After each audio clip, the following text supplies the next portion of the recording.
Hi, Dr. Mark King from the Motion Palpation Institute. I'm going to talk a little bit about carpal tunnel syndrome. And from a diagnostic standpoint, one of the things you need to figure out quickly is exactly which fingers.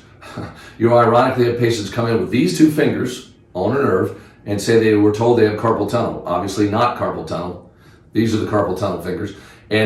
But they don't know. They just, if they have a problem with their hand or wrist, often they immediately get diagnosed with carpal tunnel.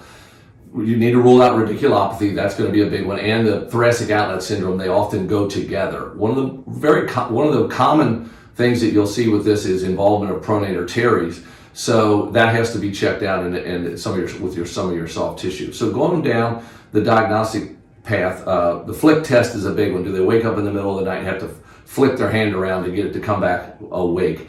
Tenels and Phalens are not particularly helpful. I do them sometimes, but typically don't even bother. Do they have weak thumb abduction? Is there loss of their thenar mass going on? Do they have an increase in symptoms when they hold a fist for 60 seconds? Those are some things you can do in your exam. Now, if you're just confused and want to confirm, the gold standards consider the EMG and NCV, so you can order an electromyograph and a neuroconduction velocity if you need to.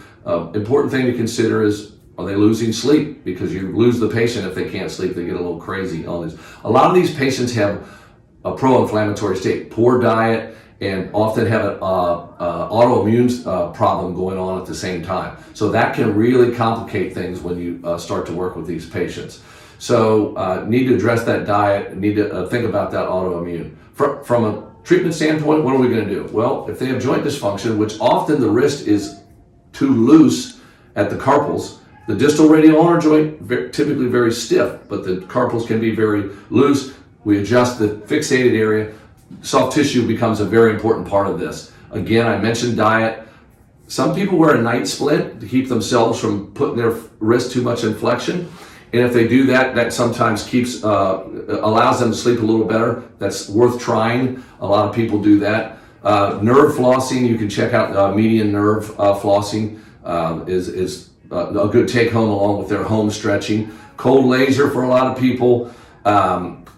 Ergonomics, what are they doing at work? Are they screwing themselves up at work too long in one posture? And then obviously surgery. One of the big things I mentioned is make sure your soft tissue is comprehensive, because if they do surgery and it's the problems at pronator teres, but they do a decompression at the wrist, the surgery is not going to go well. So just a few things to think about with carpal tunnel syndrome. Hope that's helpful, and thank you very much.